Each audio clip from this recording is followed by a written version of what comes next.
Welcome to the Bike Talk with Dave podcast. I'm your host, Dave Mabel. Thanks tons for tuning in. Now, if you've been tuning in through this past winter, you've likely heard my big, scary adventure coming up next winter. This will be my first Fatbike Winter Ultra at the Arrowhead 135. It's a 135-mile adventure through the remote wilderness of northern Minnesota in late January. It starts in International Falls and is known for its bitter cold temperatures and deep snow. And while it's not always cold and snowy, as in this past edition, be sure and tune in to our conversation with Cate Coward in episode 114. But I will say you'd better be prepared for both. One of the reasons this race is scary for me is that I'm no fat biker. I don't yet own one, nor have I really spent any time on one. And though it's spring and every week is getting warmer and warmer as we head into summer, it's high time I started thinking about what I'm going to ride next winter. So I dialed up my mentor, Steve McGuire. And who better to talk fat bikes than Steve McGuire? Steve is not only a veteran of many winter ultras, including the Arrowhead, Actif Epica, Tuscobia, and even the Iditarod Trail Invitational. Not only all of that, but he also leads the Design, Build, Ride program at the University of Iowa. It's a super cool class for both engineering and art students who do just that: design, build, and then ride their own handcrafted steeds. So cool. So Steve's not only been riding fat bikes for years and years and years, but he's also been playing with the design. So if you're interested at all in your own winter fat biking adventure, bike design, or, to be honest, Iowa women's basketball, then I hope you enjoy this conversation with Steve McGuire. Steve McGuire, I appreciate you coming on again and helping me with this journey to the Arrowhead 135 next January. And we're here today to talk bikes, which probably sounds silly. I think it was 81 degrees here today. Oh. And I don't know, we're getting into summer. We had a beautiful eclipse this week. Did you watch it? I did. As good as it could be from Iowa. Yeah. Seeing everybody's images from the total eclipse and talking to students who went, I'm just like, wow, I should have done that. But then think about the Iceland connection. Oh. My buddy Aaron got a hold of me and said, Steve, we got a date in Iceland in 2026 because there's going to be a total eclipse. You need to go. Have you seen one? No. Oh, listen, like everybody, before you die, put that on your list. Okay. It's incredible. Hopefully I won't die at Arrowhead. Nope, for sure not. Yeah. Or even in Iceland. But yeah, if you can get to Iceland in 26, like that is when your next big Iceland adventure is going to be. Right. Yeah. For sure. I went down to Arkansas and snuck a little rock climbing in with my son, and it was a wonderful trip, and it was just bluebird clear skies. It was delightful. It was perfect. Yeah. So highly recommend if you get the opportunity. Next one in the States, 20 more years. So right, if we're around. But I think I'll probably be around. I'm hoping I'll be around. Yeah, for sure. We'll be getting ready for Arrowhead. I'm in. It's also a big day. You are a professor at the University of Iowa. To everyone listening out there, raise your hands if you've ever heard of the University of Iowa. Yep, everyone has their hand up. Caitlin Clark going number 1 today. How fun is that? Were you guys celebrating there in Iowa City? Absolutely. Last week we had a big celebration in Iowa City and the university for Caitlin Clark. And, this actually, it's really interesting. This means a lot to everybody here. The thing that people, I don't know, I'm of a certain age where I grew up with women's athletics alongside men's athletics, but proportionally, in terms of viewership and attention, women were barely on the radar in so many ways. And over the past 3 seasons at the University of Iowa, it's kind of like what's true about the state of Iowa. Women's sports really dominate, Hmm. and we were as a state, we've always been proud of girls basketball, Big time. uh, and to have Caitlin Clark come out of Des Moines Catholic, um, and then go on and be the person that she is, not just a great player, but the person. I mean, somebody at her age who can navigate all of this pressure and just make it look so easy. I listened to uh, Don Staley, and this was before the game. I noticed she was really complimentary of Caitlin post game, but the coach of South Carolina, or no, sorry, it was Kim Mulkey from LSU, Mm-hmm. and she said one person uh, can't be a team, and she said what you have to know is that Caitlin actually created players that they didn't know who were going to be great because that's what she needed around her, and Huh. she made these players great. And that she said that's what a great player does. And everything that people might assume that because she's so famous she just can't be this person. She's always had the reputation of being just a really humble, sharp kid Hmm. all the way around, and it's really great to have that happen at the university. Did you ever have her in class? I never had her in class, but I do have a former student in class story. So I was in High V last week, and guys in front of me, I said, Barry Davis. And he said, yes. So Barry Davis, the NCAA wrestling champion. And I said, Barry, you probably don't remember. I was your TA back in 84. Oh, And he stop it. said, wow. And so we started talking. He was in town to visit his mom at Oakno. And he said, I'm getting back into Division One wrestling. Oh, And wow. I said, which team? And he said, I can't announce it yet. He said, I'm headed back to Wisconsin, and I was visiting Gable. And so it was really kind of fun, but that's another great person. And Yeah, for so sure. You anyway, know, I'm watching Caitlin Clark. I certainly, admittedly, watched more women's basketball. yeah, Honestly, I watched more basketball in the past 2 weeks than I've watched my entire life. But I definitely like if Iowa was on, we would try to get the game on this yeah, whole season.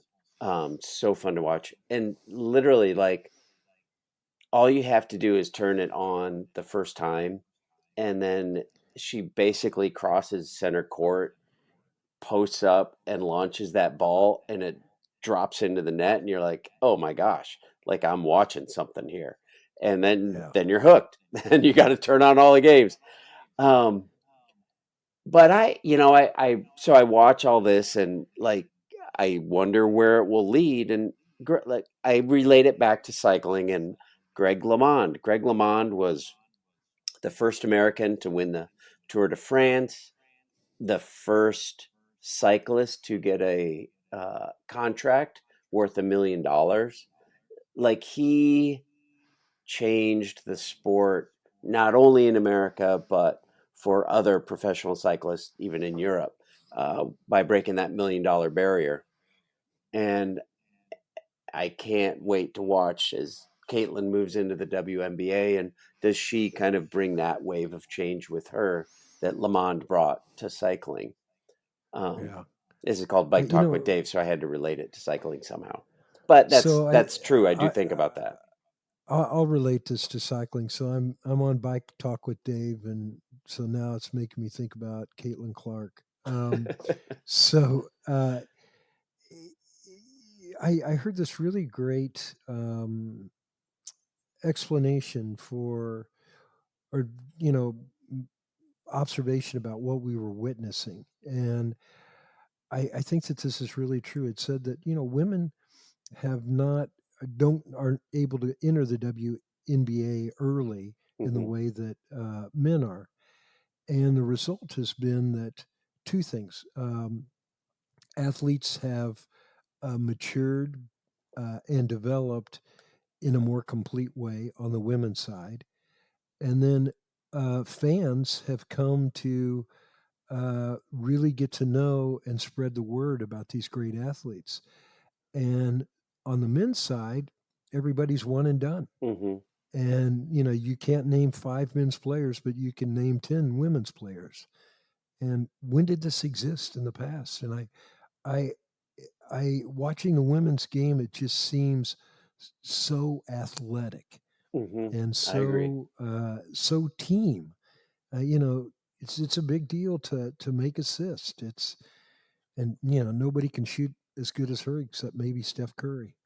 Yeah, yeah, I agree. It's we're going to tune into women's basketball next year, and definitely like I'll probably watch my first WNBA game this summer.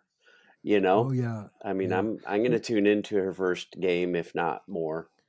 Well, what Um, we got to do is go to the women's soccer in Kansas City. oh I'm from yeah, Can, yep, I'm from Kansas City, and that's a big deal down there. that is a big So, deal, and it's a gorgeous stadium. You're right. All right, how do we segue? I'll just transition. We should talk bikes at some point. Um, uh, I I wanted to connect about bikes, and we're talking fat bikes, we're talking biking in the winter, we're talking biking on snow, and again, it's April, May, it's warm out. But now's the time to start looking for a bike. If you're thinking about doing some winter ultras, some winter fat biking, like now's the time to start thinking about what you want in a bike and shopping for a bike, and then developing a relationship with that bike. You don't want your first, right, like Cate Coward, you don't want your first day on that bike to be the first day of uh, your Arrowhead experience. yeah. Um, so I thought now would be a great time to chat. I also see your posts about your program at the University of Iowa, Design, Build, Oh, Ride. You've got a stud who just graduated there, Jason McCartney. Um, yeah. one one time teammate of Lance Armstrong, um, and Tour of Georgia stage winner, Tour of California stage winner. I think Tour of Two-time California 2 time. Wasn't he King of the Olympian. Mountains? He beat Lance Armstrong as King of the Mountains. Yeah, he and University of or Iowa City guy, and Yep. he just took your class and built a frame. Two-time Olympian. It was great. Well, so I got a now this is the perfect. Jason's the perfect segue. So, okay, so Jason's 50 now, and if he was a two-time Olympian, that means in 8 years he was top four to Wow. make the team. Yeah, And I so believe that. he's one of the greatest American cyclists that we've seen. And he's from Coralville, Iowa. So he's from, Iowa City, Coralville, same thing. And way back in the day, when I was getting ready for the Iditarod in 1995, um, I knew this kid that worked at a bike shop, and that was Jason. And he was friends with Kenny Leffler, Sure. and Kenny Leffler ran the uh, his bike shop at the time, and Kenny did everything to help me create a fat bike. I mean, it just didn't exist before. We were making footwear. We were working with trying to figure out a lighting system. There's no GPS. Just trying to figure out how to pull the whole thing off. Uh, and I was doing everything I could to put in miles. And Kenny said, "Well, go out with Jason." Oh And boy. so, I went out with Jason. He's 16. You know, later on, when he's in his prime and he's in town, you go outside of Iowa City and he's being paced by a motorcycle, and he's just so fast. Yep. And it's insane. The other thing is Jason is just a really great person. He's just such a great positive presence uh, whenever he's around. It's really fun. But yeah, it's really cool. He's got his Iowa bike, Yeah, that's awesome. and What did he build? What kind of bike? he made a kind of monster cross, and it could take 2-inch tires on cyclocross frame. Um, the thing in the class, we can make the bike that you want to make, and that's what we did there in terms of geometry. I love the red powder coat Hmm. that he put on it. We now have these Iowa badges, these head Oh yeah, badges I that saw are that. that we're using. Yeah, that's really cool. But what was really fun is having Jason in class I with bet it all was. these university students. I said, "Yeah, you guys have no idea who's sitting in class." And he was just very, very humble and always taking in everything, always coming to class. It was great.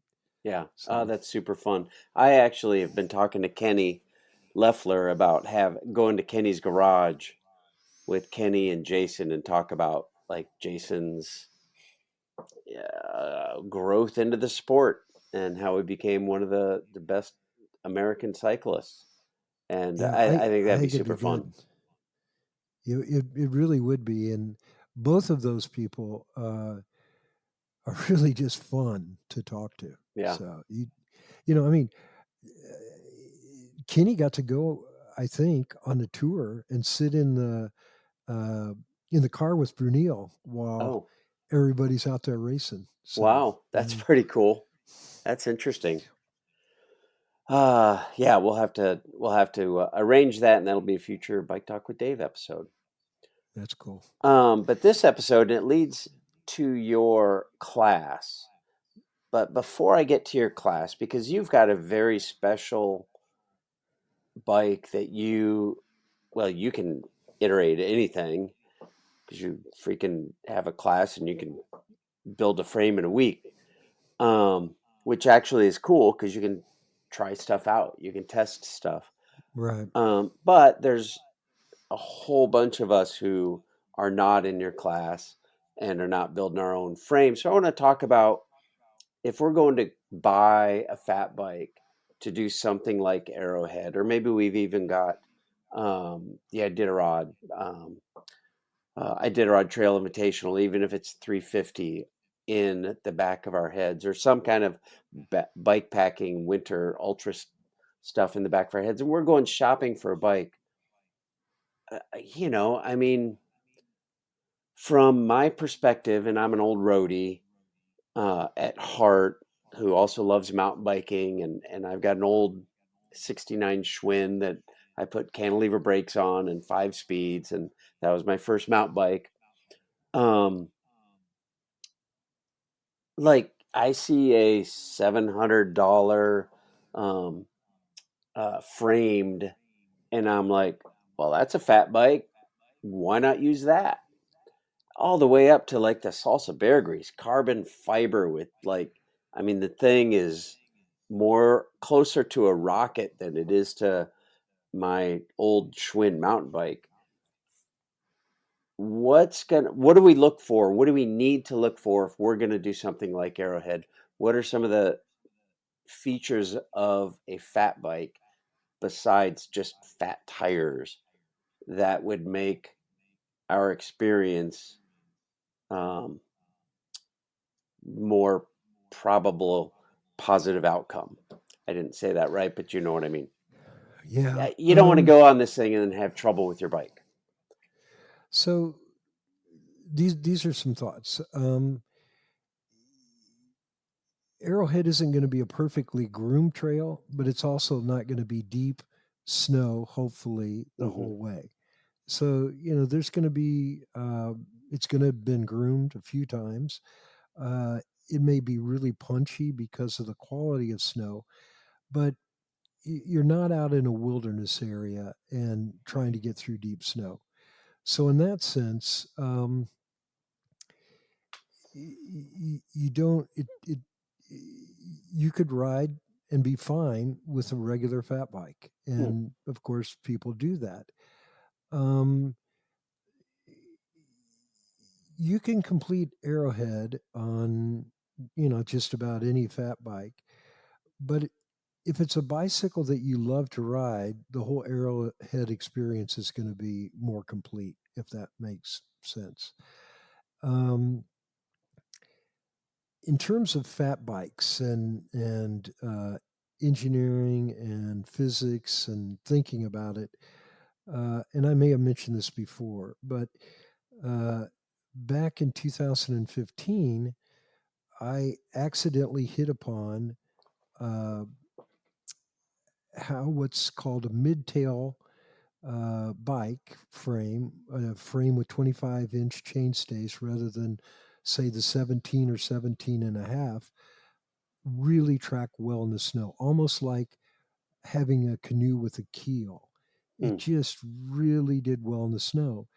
And I think over the years, this has actually proven to be the case. And this isn't a brag, but in 2017, uh, the bike that I made for Arrowhead, having learned this lesson from an initial mid-tail frame, one is the best mountain bike internationally. And what I like so much was that the jurors could see in the geometry the potential effectiveness of that frame in the snow for tracking. Uh, I made several iterations and almost within half-inch increments from 25 down to 21, uh, trying different things out. And uh, when I was on the Iditarod Trail Invitational, I used mid-tail 22-inch chainstay frame. Uh, Worked great. Um, Last year, I used a short wheelbase uh, uh, frame that I made. And interestingly, Woody and Judd both had the long tails that I made them, and they were tracking way better Huh. in the snow, and I should have known. But Like how long of a long tail? they both had 25-inch chainstays last Okay. year. And if And, you go that's into not, if you go into yeah, a bike shop and you come out with a Trek Farley, you're looking at 17-ish inch. yeah, Yeah. that's right. Okay. Yeah, So, yeah, gosh, I mean that's 7, 8 inches longer behind the seat post, right? right. Yeah.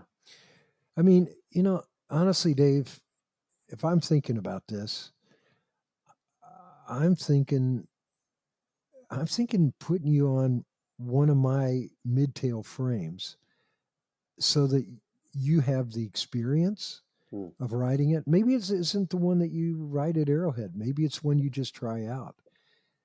And because I've got multiple frames, believe it or not, I do and actually believe that.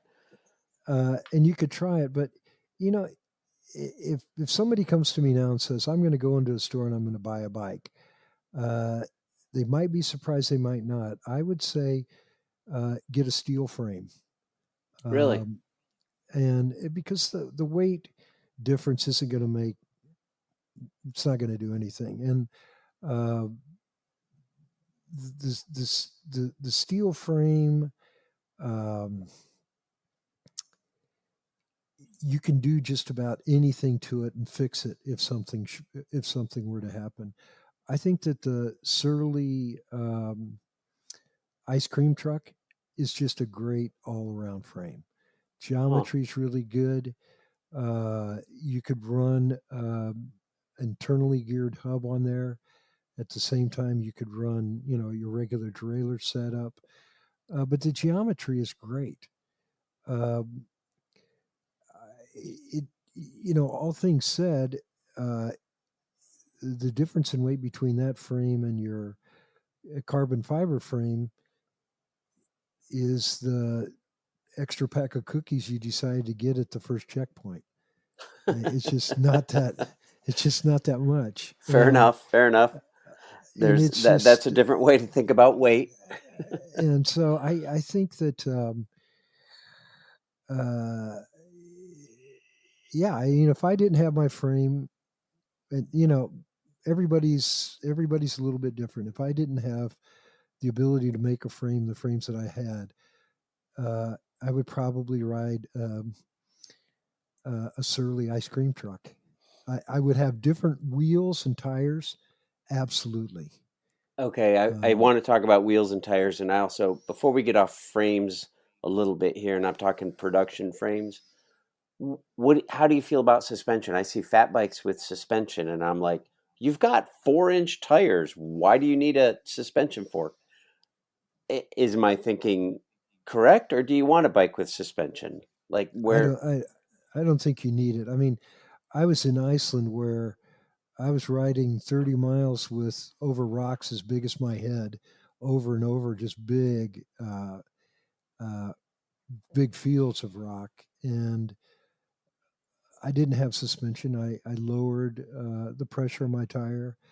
Uh, the other thing is I use titanium handlebars because titanium handlebars have flex to them Oh, and they have a suspension quality, which is really good. The other is if I were to run a steel frame, it's compliant, but I would put a titanium post on. hmm. I'd run titanium handlebars, uh, and then, um, but I'm going afield uh, from the question. Am I answering this? Yeah, Oh yeah, no, yeah. you are answering this. And 20 29, or what's the others? 27.5-inch tires. So 26 is your old mountain bike Yep, rim diameter, that's my old or Schwinn that I got. So I your still old have that bike. Schwinn, That was my first mountain bike, and I do still have it. My wife and is then welcome to sell it when I die. I had an old Diamondback that I loved. Hmm. 27 and a half slash 650B is another option for a fat bike. And then no 29er yet. I think that depending on the conditions, well, okay, wheel size. 26 is going to have, uh, right now anyway, the most options for tires. But there are a number of 27.5 tires that are out there for fat bikes. I would uh, I would run carbon fiber wheels Really? with uh, uh, tubeless. Now, steel is real, and I would ride a steel frame over a carbon frame. But I love carbon rims because they are incredibly light, just incredibly light, And and they turn rotating weight fast. matters. Yeah, rotating weight matters the most. Yeah. And so, uh, I've run my head rims ever since Heads first started making them, and I've got Head carbon brick house hubs, and those are the bomb. They've gone through everything, tens of thousands of miles, and they've held up incredibly well. But I I get on a pair of aluminum rims, and I feel like I'm a dog. I mean, it just feels not as quick. Huh. So I would run, some carbon fiber rims, um, titanium post, titanium handlebar, um, run tubeless. Uh, Why tubeless? Like that scares uh, me out there when it's 40 below and your well, tire's like frozen hard as a rock. Or does that so not happen? uh, it won't happen. I mean, you one thing that's really important is to keep your tire pump inside your jacket so that the O-ring doesn't shrink or loosen, so Uh-huh. that you can actually get pressure. And I think we talked about this when um, if you have to change the pressure. But uh, if you're going to run, I think an 85 millimeter rim. I've got 100 millimeter rims. Had quit making them, um, and I was sometimes a little bit worried that I could burp out air easier with that wider rim. I didn't on the Iditarod Trail. That was fine. I I think an 85 millimeter rim is really good, and going back to burping out the air, uh, 85 millimeter rim is going to keep that uh, 4.5 inch tire on there better. Hmm. Uh, and I depending on the trail, you're either going to have to go down to 5 psi, or you can run it more. Hmm. Um, but I think I wouldn't be worried about the air Yeah. burping out. Even And at then 5 psi. even at 5 psi, I've done that before. I did it, but it was at a time where I was running tires that were not tubeless, Oh yeah. and so it really wasn't set up well. I think I was on a tubeless rim, but I used to run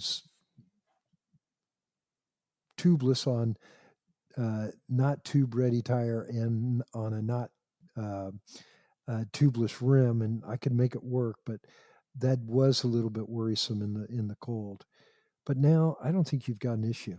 Hmm. 85 millimeter carbon rims. There you go. And 4.5 inch tires, you said? Yeah, people go narrower if they're gonna really go fast and the conditions are right. I think it's good.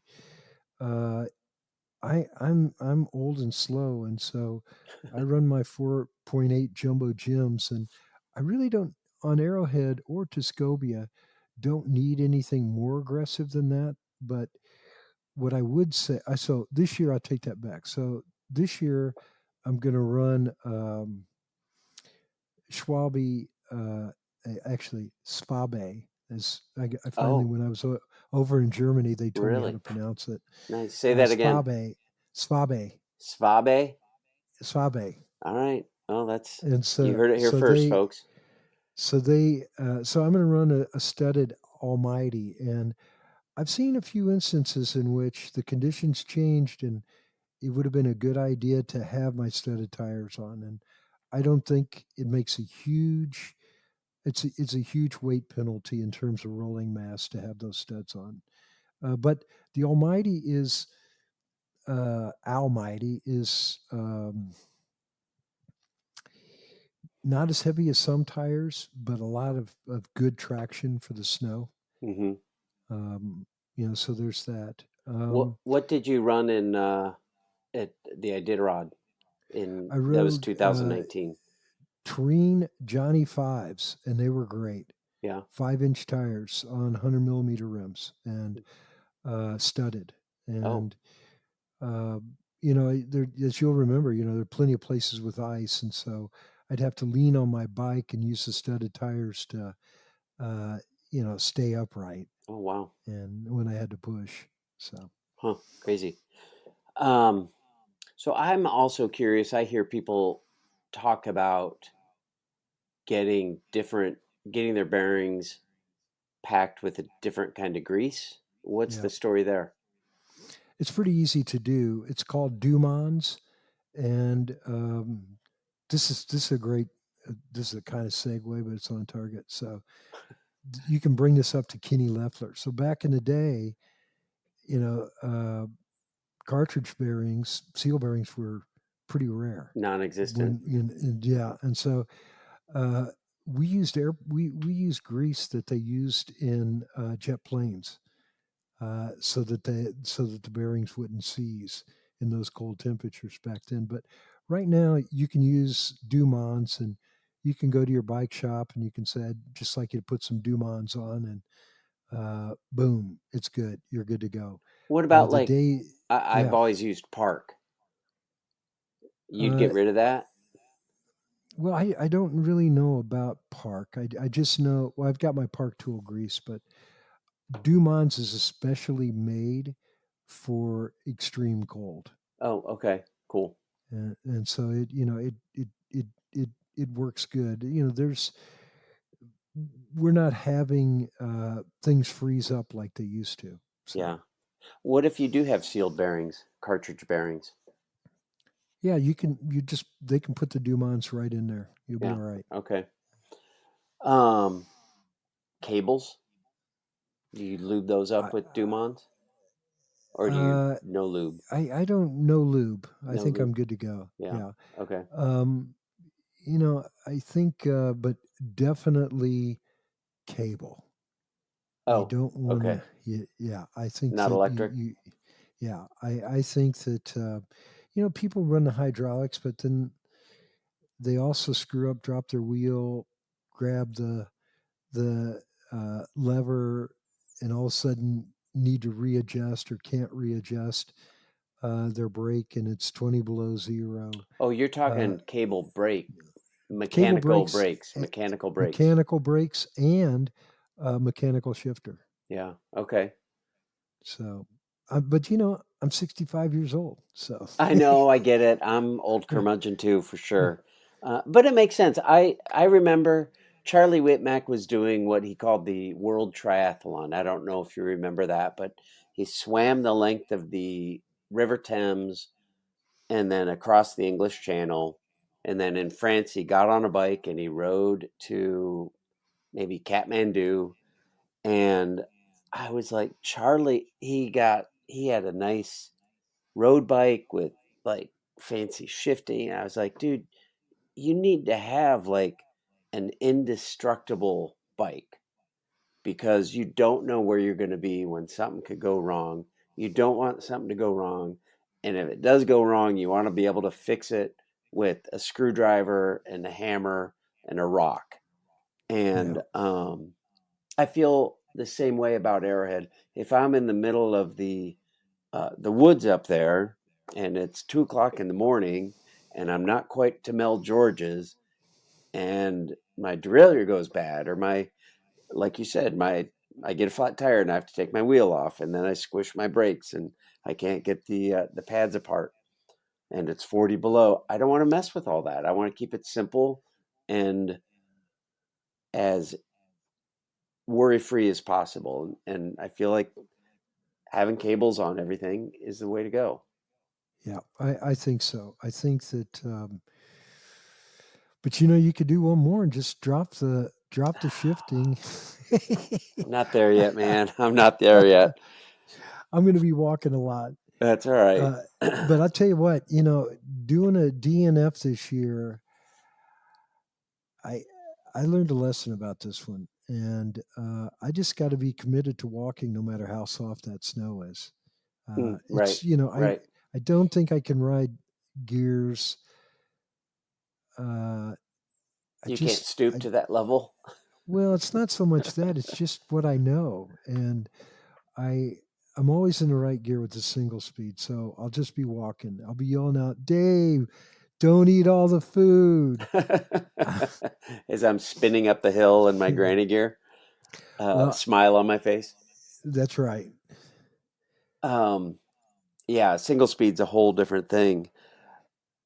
Let's go back to your bike though, because I find it fascinating, and I also want to be a bit of a resource for people if they do want to do Mm, more, winter biking, fat biking in the hmm snow.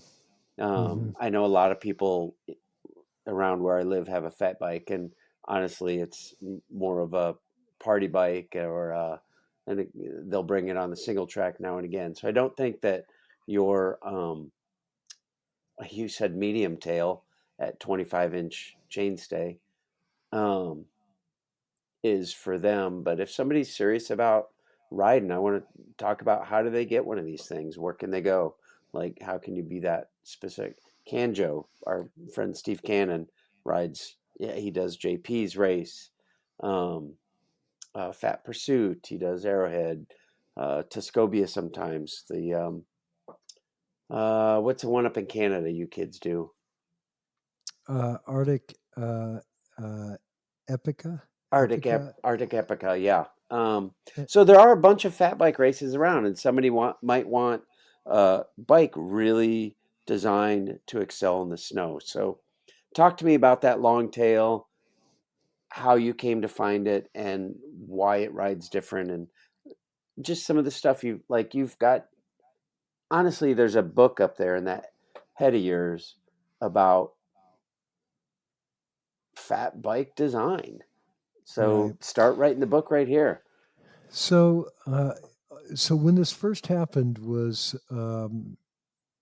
when I accidentally discovered it was in 2015, and uh, again, people have started doing this. There's the Hayduke, there's the Bear Grease uh, that have come out in the last 5 years. The JP's utilizing. A lot of people are utilizing. Um, but what happened was I was it snowed, great for training. Got out on the bike that I had finished Tuscobia on, and 17.5 inch chainstays, tie frame, um, riding it out on the McBride trails. And in the afternoon, I had to get back home. And in the afternoon, I told myself, no matter what, you're going to go back out. And so I went back out. It had snowed a little bit more. And I thought, just for kicks and giggles, I'm not going to really push it anyway. I'm going to take the long tail. And I had made a long tail simply as a cool cargo bike. Okay. And I took it out there single speed, and I was like, oh my God, this thing is unbelievable. And it was especially good, I thought, for uh, what I was riding, a single speed. So, it's pretty simple physics. If uh, I had to start pedaling in a gear that I can't shift, um, the ability to distribute my weight over a longer patch makes it easier to do. Then the other is tracking. So especially if you're in a fat bike race or if you're in deep snow, and if you're in a fat bike race and you've got multiple tracks crossing a little bit over each other, you're trying to figure out which track to take. Hmm. You're sliding out. There's soft snow. Just having 3, 5, 9 inches more in the back uh, keeps that rear end in alignment so that you're not swerving as much as you would otherwise. Uh, for Arrowhead, it was ideal because most people can't ride every hill, no matter who they are or what kind of gearing they have. They're going to have to jump off and walk. Not everybody, but a lot of people, especially if you're on a single speed. And so there was no penalty for slipping out. And honestly, I wasn't slipping out with 25 inch tires. Granted, though, I didn't know what that place or where that point would be because I was jumping off and pushing. Um, but I rode it, and that was my first Arrowhead finish. And it wasn't because of that, but boy, it was a huge eye opener. And from that point on, I really became solidly a winter riding kind of a person. I always liked to ride in the winter, but uh, I was, Arrowhead every year, Tuscobia every other year, and then throw in the Iditasport. I or sorry, Iditarod Trail Invitational. I was really looking for ways to optimize, make the best bicycle geometry possible for riding in the snow. The other was being able to distribute weight on the frame. When I went to Alaska on the Iditarod Trail, it really made sense that I would have more cargo space, and I utilized the extra length to do that. Um, every year except for the first year and last year, I rode, regular chainstay lengths. When we go next year, I'm going to run 22-inch chainstay uh, because I just think that it might be that happy spot. Um, it really, I mean, the simplest way to think about it, at least for me, has been the keel on a canoe. If Hmm. you've paddled a canoe without a keel, you're susceptible to moving around a lot. But if you've got to get from one portage to the other and you've got a keel underneath that canoe, you can really track a straight line in a way that it can't be done with a canoe that doesn't have a keel. And that's what length, that added length of the chainstay seems to do. So if somebody's sold and they want to experiment with this, or maybe just plunk down a couple $100 and buy one, I was being facetious there. Like, where do they go? If somebody lives in Montana or New York or Pennsylvania and they want to dive into this medium tail fat bike, what options are out there for them besides So going full whack cargo bike? yeah, so the hang on here. I'm gonna do something real quick. Okay. So the one that showed up lately a lot, and I'll be honest, this is almost exactly like the bike that I've made in 2017. Not that they copied that, but the geometry is almost the same. Hmm. But this is the Hayduke, Hayduke LVS by Esker, and I think this bike is really. I've never ridden it, but from my experience with my own frames in this length, I think that this would be a damn fun bike to ride uh, all the way around. But Does Peter now, Inman ride that?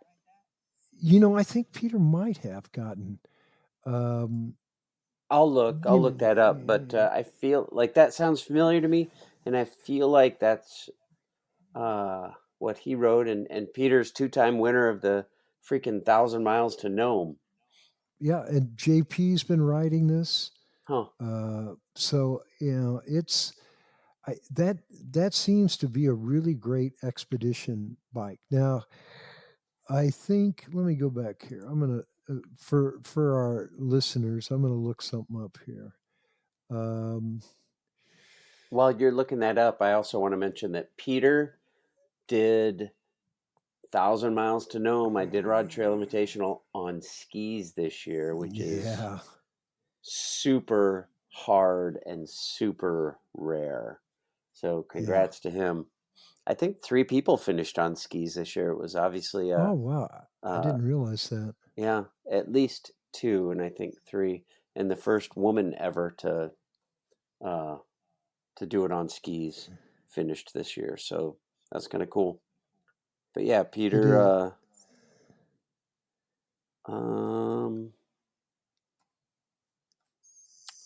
30 days, You're 29 looking at nights. wow. Um, I'm looking at an email I got. Oh, Sunny Strayer. Do you know Sunny? Uh-uh. Well, she skied to Nome. Okay. Um, all right. Well, I'm not seeing the fat bike version of the Hayduke. I'm seeing the 29er version. Um, maybe, maybe I don't know if you do this. Maybe I could look some stuff up and give it to you to post. Yeah, for sure, for sure. Um, yeah, I think that, but you got to be a certain kind of person to really get a bike this specific for snow. But I also think that it makes just a really great adventure bike. Hmm. And it's only been within the past 2 years that I've ridden regularly, uh, or regularly ridden regular bikes in terms of chainstay lengths. When I did the last few DKs that I did, was on a midtail with 25-inch chainstays.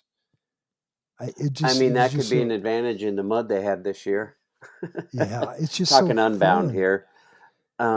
Or the Uh, sand. Like, I think the same physics oh, applies in sand, sand. absolutely, So when absolutely. you get that loose gravel, and yeah, we did a 100K a week and a half ago, and it was so much loose gravel. It was so dry and loose, and you're fishtailing, and that's Right. exactly the type of thing you're talking about in the Yeah. snow. Yeah. That's it. Exactly. I mean, this year Judd was saying I was sliding around way more than they were. And you had a shorter And bike. yeah. And, Yep. trying to start back up after you wipe out in really soft snow on a single speed is not the easiest thing to do. And so having that longer wheelbase has always made starting back up in soft conditions better. So Huh. Yeah, I when find when that I super interesting. when I did the Sancho 200 up in Michigan a couple times, I did it on a long tail because of the sand, and that Hmm. was really good. Sweet. So they're more than the 5 races you might do in the northern climes here. It's good for Right. sand and I think adventuring and multi-day things. It can hold extra gear because it's longer wheelbase, so you can put more stuff in there. so.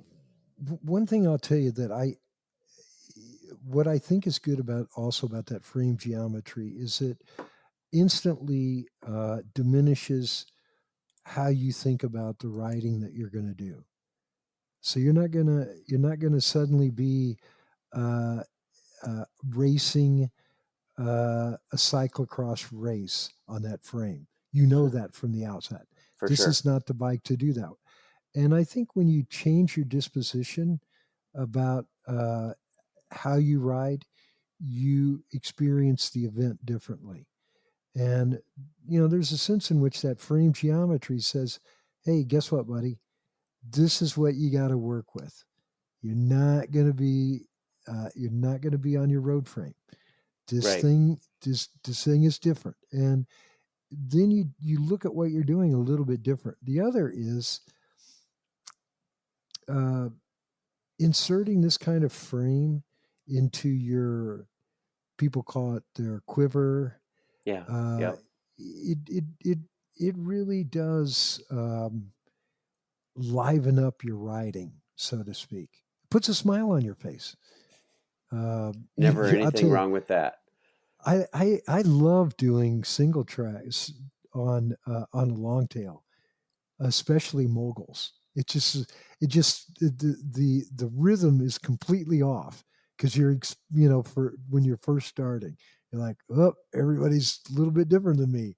Here comes the rear end. Here comes the rear end, and it's different. But I would love to see the smile on your face, uh, having ridden one and then jump on the other, Hmm.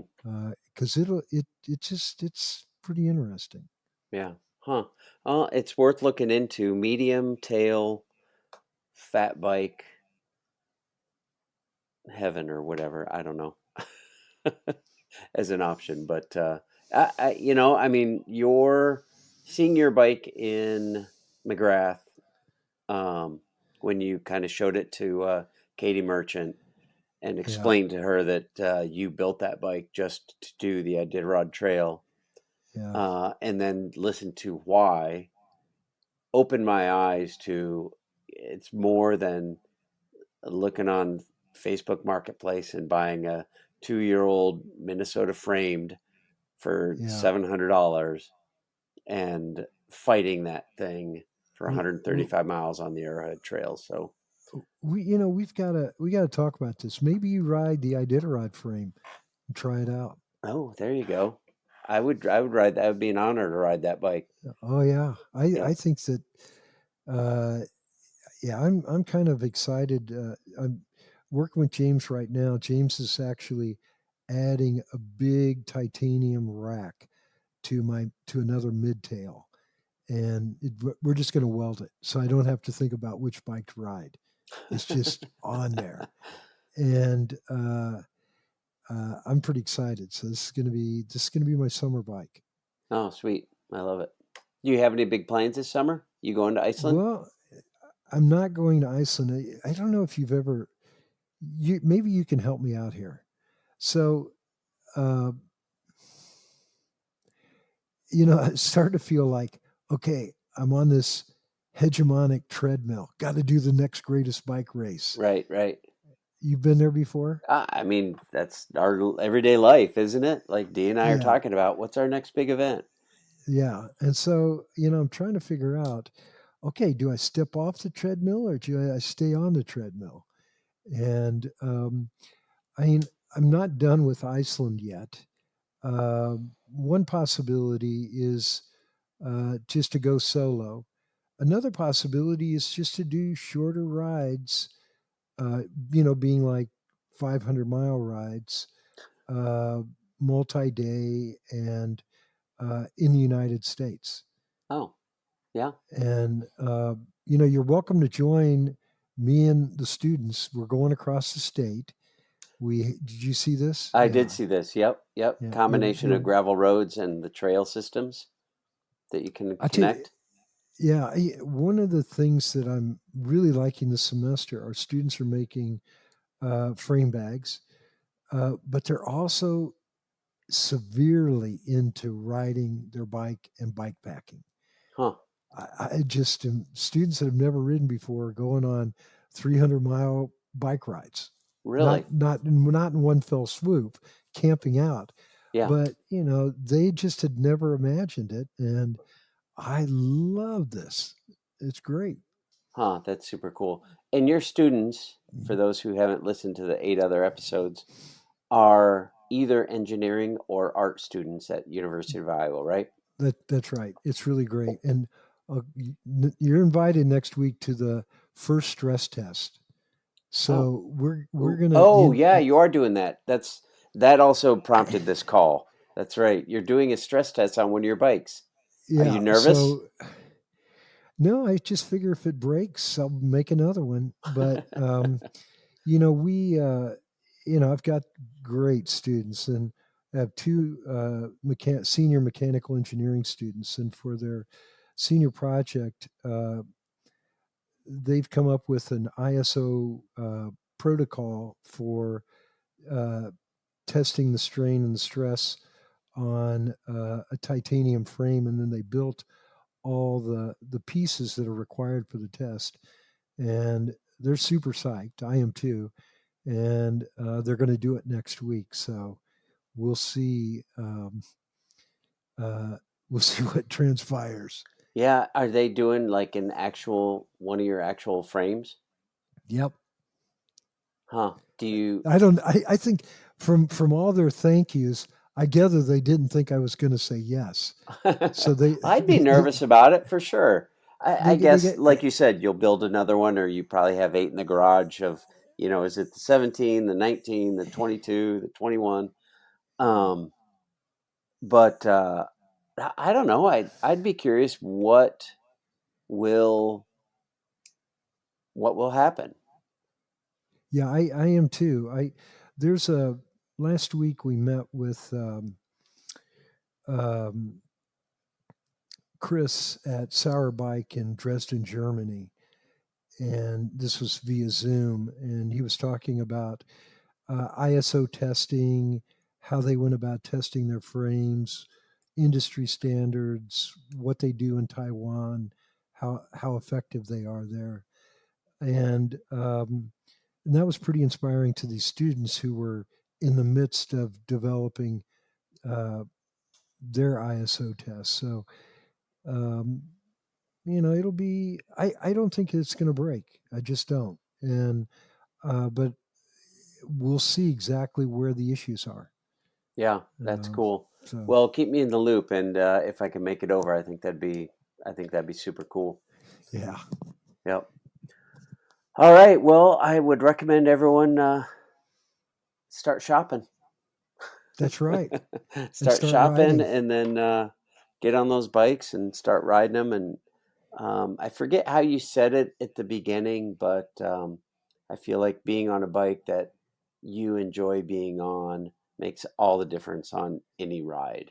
Yeah, it really does. I used to sell bikes, and people would be like, "Oh, I got $1,000," and they would be dissecting like this rear derailleur on this brand versus this rear derailleur on that brand, and the width of the handlebar, like dissecting this like micro minutia stuff.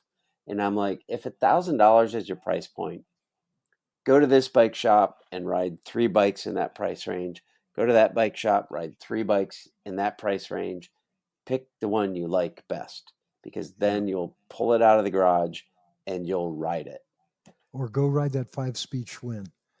Or go ride that 5-speed Schwinn that Dee's not allowed to get rid of until after I die. By the way, there will be some bikes for sale the day I die. So after the next U.S. solar eclipse sometime, oh yeah, right. then we'll, Dee might have some bikes to sell. I don't know. If we make it that far. No, I want to make it that far. That's well, an we might be thing. there, but the place is pretty crazy right now. So. Good point. Hopefully we make it, but the eclipse will be there. All right, okay. Steve. Good luck as you finish up the last 3 weeks of school, your stress test, and I don't know. Did come Jason McCartney? I will come visit. And did Jason McCartney? Did he get any favors on grade because he's Tour of Georgia stage winner? Every student in my class is above average. I'm just saying, everybody's above average. I love it. All right. All right, man. Thanks tons, and we'll keep in touch. Okay. Bye-bye. Alrighty, kids, start shopping. I am excited for my summer as I give some different fat bikes a try in as many situations as I can, from loose gravel, sand, and even some single track. And I'd also love to carve out some time to load the thing up and stick my toe into the bike packing world, which is as new to me as riding in the snow. So I've got a lot to learn in the next 3/4 of a year, and I can't thank Steve enough for sharing his wealth of knowledge with all of us.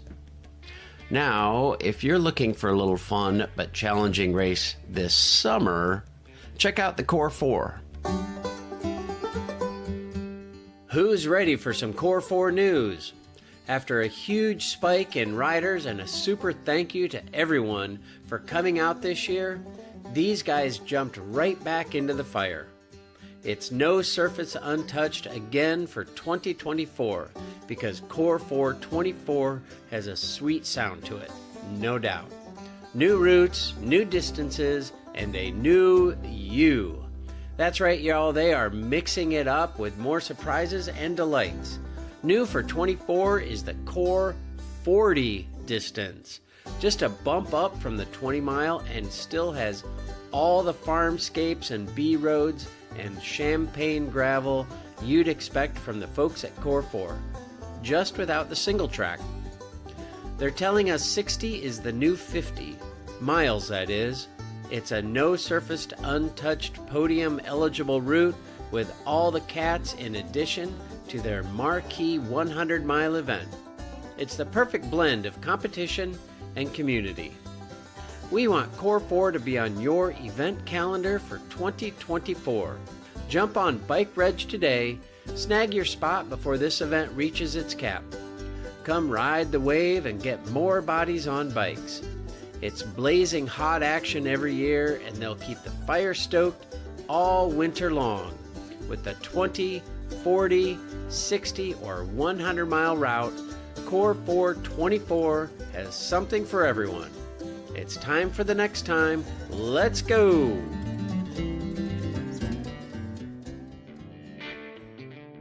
Who knows? I might even want to try that thing on my fat bike.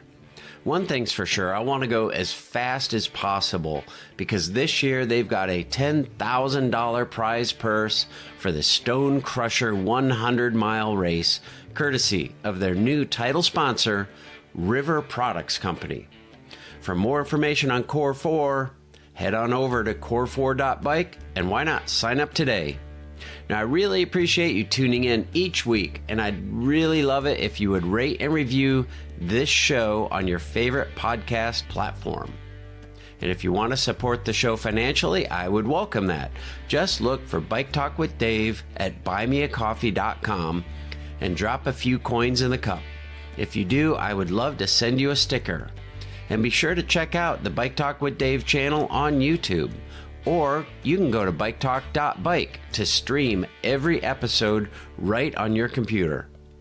Now remember that nothing compares with the simple pleasure of riding a bicycle.